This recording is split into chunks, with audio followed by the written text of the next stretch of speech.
તો માર્કેટના આઉટલુક ઉપર આપણી સાથે ચર્ચા કરવા માટે જોડાઈ ગયા છે એન્જલ બ્રોકિંગના રુચિત જૈન. રુચિત, અત્યારે સૌપ્રથમ અહીંયા માર્કેટનો ટ્રેન્ડ આપણને જે રીતના બિલ્ટઅપ થતો દેખાઈ રહ્યો છે, 7,500ના સ્તર સુધી આપણે એક વખત બજાર પહોંચતા જોઈએ છીએ અને પછી આપણે જોઈએ તો બજારમાં ફરી પાછું 7,450ના લેવલ પર આવતા દેખાય છે. ટ્રેડર્સ માટે માર્કેટ અત્યારે ખાસું વોલેટાઇલ છે, પરંતુ ઇન્વેસ્ટમેન્ટ માટે પણ અત્યારે આપણે જોઈએ તો બજારમાં કોલ લેવો થોડો મુશ્કેલ બની રહ્યો છે. આ તબક્કે આપને શું લાગે છે કે જે 650 પોઈન્ટ સુધીની એક રેલી આપણે નિફ્ટીમાં આવતા જોઈએ છે સારી એવા ટૂંક સમયની અંદર જ, એ પછી આ પ્રોફિટ ટેકિંગ છે કે પછી કોઈ બીજું ફેક્ટર છે? ગુડ આફ્ટરનૂન વિક્રમ. જેવું તમે કહ્યું કે એક લો લેવલ છે, ઓલરેડી એક 600-650 પોઈન્ટ્સની રેલી આવી ગઈ છે અને જો અગર ડેલી ચાર્ટ્સ ઉપર જોઈએ તો આ રેલી બાદ હમણાં નિફ્ટી એના રેઝિસ્ટન્સની ઘણા નજીક ટ્રેડ કરી રહ્યા છે.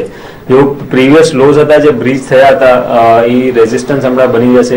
ઓવરઓલ 7,550નું પહેલાં એક સપોર્ટ હતું જે એક બ્રીચ થયું હતું, તો હમણાં 7,550 જે સપોર્ટ હતું એ હમણાં રેઝિસ્ટન્સ બની શકે છે.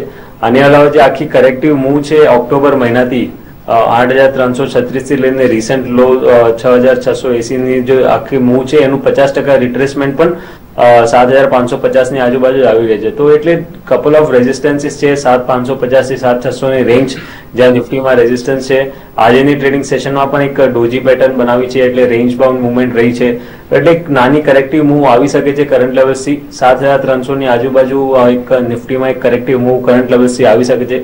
પણ ઓવરઓલ જો તમે ડેલી ટાઈમ ફ્રેમ ચાર્ટ્સના રિસન્ટ ગયા 650 પોઈન્ટની અપમૂવ જોવો તો આમાં હાયર ટોપ હાયર બોટમનું ફર્સ્ટ ઇન્ડિકેશન છે જ્યાં ફોર્મેશન થઈ રહ્યું છે. તો 7,300ની આજુબાજુ આવે તો ત્યાંથી ફરીથી એક બાઇંગ મોમેન્ટમ નિફ્ટીમાં આવી શકે છે. તો વધારે નેગેટિવ વ્યૂ નથી બજારમાં અત્યારે, પણ જસ્ટ એક કરેક્ટિવ મૂવ આવી શકે છે કેમ કે આપણે ઓલરેડી એક 650 પોઈન્ટની મૂવ જોઈ છે અને હમણાં રેઝિસ્ટન્સ ઘણા નજીક છે. તો 7,300ની આજુબાજુ અમે એક શોર્ટ ટર્મમાં એક્સપેક્ટ કરી રહ્યા છીએ એક કરેક્ટિવ મૂવ. ઓકે, તો આ કરેક્ટિવ મૂવ કદાચ 7,300 સુધી પણ જઈ શકે છે અને 7,300ના લેવલ પાસે ફરી પાછો એક બાઇંગ ટ્રેન્ડ બિલ્ટઅપ થતો દેખાઈ શકે તેમ છે. સાથે સૂચિત અહીંયા બેંક નિફ્ટી તરફથી આપણે જો વ્યૂ લઈએ તો 15,000ની ઉપરના સ્તર જેટલી ઝડપથી આપણને આવતા દેખાયા બેંક નિફ્ટીમાં, એટલી જ ઝડપથી હવે જોઈએ તો આપણને અહીંયા ડાઉનસાઇડ આગળ વધતી દેખાઈ રહી છે. આજના દિવસ પર જો કે આપણે અહીંયા 15,000નું સ્તર એક મેન્ટેન થતા જોયું છે, પરંતુ લાગે છે આપને કે આ ટ્રેન્ડ થોડો અહીંથી હવે અટકશે કે પછી વેચવાલી હજુ પણ આગળ વધશે? કારણ કે જો નિફ્ટી 7,300 સુધીના લેવલ સુધી આપ જોવો છો તો બેંક નિફ્ટી પણ અહીંયા ઓબ્વિયસ છે પ્રેશર આપશે. ડેફિનેટલી વિક્રમ, બેંક નિફ્ટી પણ ગયા 6-7 દિવસમાં મોરોલેસ નિફ્ટીના લાઇનમાં જ મોમેન્ટમ એમનું રહ્યું છે. 2 તારીખે એક ગેપ અપ ઓપનિંગ થયું હતું બેંક નિફ્ટીમાં, જેનું એક ગેપ જોયું તો ગેપ થિયરીના હિસાબે હમણાં એક સપોર્ટ બની જવું જોઈએ. તો એ લેવલ્સ અગર જોઈએ તો 14,760ના હાયર લેવલ છે અને lower end of the range 14,000 છે. તો 14,000 થી 14,600 આ રેન્જ આખી બની ગઈ છે બેંક નિફ્ટીમાં, જ્યાં આગળ જઈને સપોર્ટ આવી ગઈ છે. તો ડેફિનેટલી નિફ્ટી સાથે એક નાનું કરેક્શન આવી શકે છે. 14,000 થી 14,600નું રેન્જમાં જો અગર ફરીથી રિવર્સલ પેટર્ન બને તો ત્યાં ફરીથી આ ઇન્ડેક્સમાં ત્યાંથી એક બાઇંગ મોમેન્ટમ પછી આવી ગઈ છે. પણ અત્યારે તો લાગી રહ્યું છે એક નિફ્ટીના સાથે એક કરેક્શન બેંક નિફ્ટી ઇન્ડેક્સમાં પણ આવી શકે છે. ઓકે, અત્યારે જ આપણે બીજી તરફ હવે અહીંયા માર્કેટના ટ્રેન્ડની વાત કરી રહ્યા છે તો જે સ્ટોક્સ તરફ એક સારા એવા મૂવ દેખાયા છે એમાં આપણે જોઈએ તો મેટલ સ્ટોક્સનું એક મેજર કોન્ટ્રીબ્યુશન રહ્યું છે. લાગે છે આપણે કે મેટલ સ્ટોક્સ હજુ પણ આપણને એક સારો મૂવ આવતા દેખાશે કે પછી આ એક ઓવરસોલ્ડ કન્ડિશન પછીની એક પુલબેક છે જે હજુ પણ થોડી ચાલી શકશે? વિક્રમ, મેટલ સ્ટોક્સ એક સારું મોમેન્ટમ આવ્યું છે. અમે લોઅર લેવલ્સ ઉપરથી હિન્ડાલ્કો અને વેદાંતા જેવા સ્ટોક્સ ઉપર ક્વાઇટ બુલિશ હતા, પણ જો અગર નિફ્ટી મેટલ ઇન્ડેક્સ જોવું તો ફરીથી એક રેઝિસ્ટન્સ ઝોન પર આવ્યું છે. એક 200 ડેઝનું જે મૂવિંગ એવરેજ છે નિફ્ટી મેટલ ઇન્ડેક્સનું એની નજીક કરન્ટલી ટ્રેડ કરી રહ્યું છે. તો પોસિબલ છે અહીંયાથી રેઝિસ્ટન્સ આવશે. પ્રીવિયસ હાઈસ પણ છે અને અહીંયા આજુબાજુ 1900ની આજુબાજુ, તો 1900ની આજુબાજુ નિફ્ટી મેટલ ઇન્ડેક્સનું એક રેઝિસ્ટન્સ છે. રેઝિસ્ટન્સની ઘણી નજીક ટ્રેડ કરી રહ્યું છે. તો પોસિબલ છે કરેક્ટિવ મૂવ નિફ્ટી મેટલ્સમાં પણ આવી શકે અને એના લીધે નિફ્ટીના મેટલ્સના સ્ટોક્સમાં પણ કરેક્શન આવી શકે.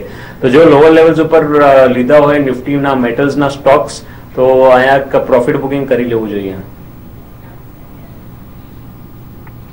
ઓકે, લોઅર લેવલ પર જો બાઇંગ કરેલું છે તો અહીંયા એક પ્રોફિટ બુકિંગ કરવા માટે સલાહ બની રહી છે મેટલ સ્પેસની અંદર.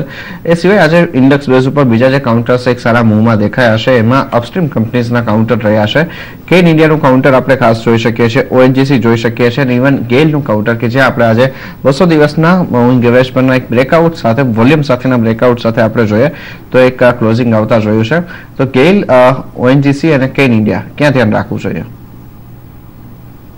ત્રણેય સ્ટોક્સમાંથી ઓએનજીસી અત્યારે હજી સુધી કઈ રિવર્સલના સાઇન્સ નથી. એક સારા કરેક્શન બાદ ગયા 4 દિવસમાં એક અપમૂવ આવ્યું છે પણ એવું કઈ રિવર્સલ પેટર્નનું ફોર્મેશન નથી. તો પ્રોબેબલી ઓએનજીસી હજી બી એક શોર્ટ ટર્મ પર્સપેક્ટિવ લાગતું નથી કે મેજર રિવર્સલ થશે ને અહીંયાથી ઘણી મોટી અપમૂવ આવશે. અને અલાવા કેનમાં જોઈએ તો આજે એક સારું મોમેન્ટમ ત્યાં જે બ્રેકઆઉટ આવ્યું છે રેઝિસ્ટન્સ લેવલ્સનું, તો મને લાગે છે કેનમાં હજી બી મોમેન્ટમ કેરી ડાઉન રહી શકે છે અને 144 સુધી આ સ્ટોક જઈ શકે છે. તો ત્રણેય સ્ટોક્સમાંથી પ્રિફર્ડ સ્ટોક કેન રહેશે. કોઈકે હજી લોઅર લેવલ્સ ઉપર બાય કર્યું તો હજી બી હોલ્ડ કરી શકે છે અને 143, 144 સુધીના ટાર્ગેટ્સ આવતા એક અઠવાડિયામાં કેનમાં આવી શકે છે. એટલે કેનનું કાઉન્ટર અહીંયા એક સારા તરફનો મૂવમાં દેખાય એવું છે. બીજી તરફ આપણે જોઈએ ડાઉનસાઇડના લેગ આપણને જ્યાં સૌથી વધારે આજે બિલ્ટઅપ થતા દેખાય એમાં બેંક કાઉન્ટર્સમાંથી બીઓબી અને એસબીઆઈના સ્ટોક રહ્યા છે. બંને સ્ટોકની અંદર જે રીતનો ડાઉન ટ્રેન્ડ દેખાયો છે, રુચિત અહીંયા શું કરવું જોઈએ? આ ઘટાડો જો આગળ વધતો દેખાશે? મોરલેસ આ બંને સ્ટોક જોઈએ તો પીએસયુ બેંક્સને લીડ કરી રહ્યા છે કરન્ટલી. પીએસયુ બેંક્સમાં જ્યારે બી પોઝિટિવ મોમેન્ટમ જો રિસન્ટલી આવી છે, બેંક ઓફ બરોડાના રિઝલ્ટના પછી જે અપમૂવ આવ્યું હતું એના પછી જ પીએસયુ બેંક્સમાં પોઝિટિવ બિલ્ટઅપ આવ્યું છે. કરંટ લેવલથી લાગતો નથી કે ઘણો મોટો ઘટાડો બેંક ઓફ બરોડા પણ આવશે. 136 થી લઈને 128 ની એક રેન્જ છે, મોટી રેન્જ છે જ્યાં એક મેજર સપોર્ટ લેવલ્સ પ્લેસ છે આ સ્ટોકના. તો એક કોઈ પણ ઘટાડો આવે તો આ સ્ટોકમાં નીચેના લેવલ્સ ઉપર ખરીદારી માટે તમે આ સ્ટોક જોઈ શકો છો. વધારે બેરિશ મોમેન્ટમ લાગતું નથી. આની અલાવા એસબીઆઈની વાત કરીએ તો એસબીઆઈ પણ કરન્ટલી એક પુલબેક રેલી છે એવું લાગે છે પણ આ પુલબેક રેલી હજી અહીંયા પૂરી થઈ ગઈ એવું લાગતું નથી. 198 નું મેજર રેઝિસ્ટન્સ આવે છે, એક 89 ડેઝનું એક્સપોનેન્શિયલ મૂવિંગ એવરેજ છે. તો આવતા મે બી 15 થી 20 દિવસમાં 198 ના લેવલ્સ એસબીઆઈમાં પણ આવી શકે છે. બીજી તરફ ડાઉનસાઇડના લેગની અંદર આપણે એક મારુતિ સુઝુકીનો સ્ટોક પણ જોયો છે અને એચયુએલનું કાઉન્ટર પણ જોયું છે. એચયુએલમાં તો ખાસ કરીને આપણે જોયો તો અહીંયા 50 દિવસના મૂવિંગ એવરેજ પરનું એક બ્રેકડાઉન પણ આવતું દેખાયું. આ બંને સ્ટોકને આપ કેવી રીતના જોવો છો રુચિત? મારુતિની પહેલા વાત કરીએ તો એક લો ટોપ લો બોટમ ફોર્મેશન આ સ્ટોકમાં થઈ રહ્યું છે ગયા લગભગ 2 થી 3 મહિનાથી. વીકલી ચાર્ટ એનું જોઈએ તો 3630 ની આજુબાજુ 3650 ની આજુબાજુ એક સારું રેઝિસ્ટન્સ છે આ સ્ટોક માટે. તો જ્યાં સુધી આ 3650 ની ઉપર ફરીથી આ ટ્રેડ નહીં કરે, પોસિબલ છે આ સ્ટોકમાં નિયર ટર્મમાં કન્સોલિડેશન ફેઝ જશે. જો રિસન્ટ લો છે 3190 એ એક સપોર્ટ બની જશે અને 3650 નું એક રેઝિસ્ટન્સ બની જાય તો એક રેન્જ બાઉન્ડ સ્ટોક હમણાં બની શકે છે મારુતિમાં. અને અલાવા એચયુએલ ની વાત કરીએ તો એક આ પણ સ્ટોક લાગતું નથી કે ખાસ મોટી મોમેન્ટમ ઈધર સાઈડ આપશે.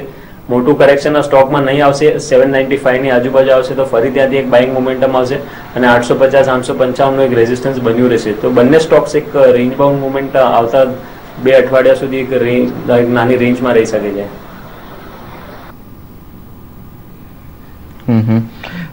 છેલ્લે અહીંયા મિડકેપ ફ્રન્ટ ઉપર જો પણ આપણે એક વખત વ્યૂ લઈએ તો ઇન્ડેક્સ બેઝ ઉપર તો આપણને સારા મૂવ દેખાયા છે, પરંતુ આજે મિડકેપ ફ્રન્ટ ઉપર પીપાવર ડિફેન્સનું એક કાઉન્ટર છે જે આપણને 50 અને 100 દિવસના મૂવિંગ એવરેજ પરના એક બ્રેકઆઉટમાં દેખાયું. 10 દિવસના એવરેજની સરખામણી આપણે જોઈએ તો 6 ગણા વોલ્યુમ પણ અહીંયા બિલ્ટઅપ થતા દેખાય અને 11.5% સુધીની મજબૂતી સાથે ક્લોઝિંગ આવતું દેખાયું છે. રુચિત, અહીંયા પીપાવર ડિફેન્સમાં ધ્યાન રાખી શકાય એવું ખરું? પીપાવર ડિફેન્સ નો સ્ટોક જોઈએ તો કન્સોલિડેશન ફેઝમાંથી આજે બ્રેકઆઉટ આવ્યું છે તો આજેનું લો એક સ્ટ્રિક્ટ સપોર્ટ બની જશે આ સ્ટોકના શોર્ટ ટર્મ મૂવ માટે. પણ અપસાઇડ પણ લાગતું નથી કે ફરીથી અપટ્રેન્ડ રિઝ્યુમ કરશે અને ઘણી મોટી મુવમેન્ટ અપસાઇડ પણ આપશે. 80 રૂપિયાની આજુબાજુ સ્ટોકમાં એક સેલિંગ પ્રેશર ફરીથી આવી શકે છે 80-82 ના રેઝિસ્ટન્સ ઝોનથી. તો કોઈ પણ અપમૂવ આવે 80-82 ની આજુબાજુ તો ત્યાં તમારી કોઈ લોંગ પોઝિશન હોય તો તમે આ સ્ટોકમાંથી એક્ઝિટ કરી શકો છો. ઓકે, આ સાથે રુચિત રજા લેવાનો સમય થયો છે. કોઈ ડિસ્ક્લોઝર?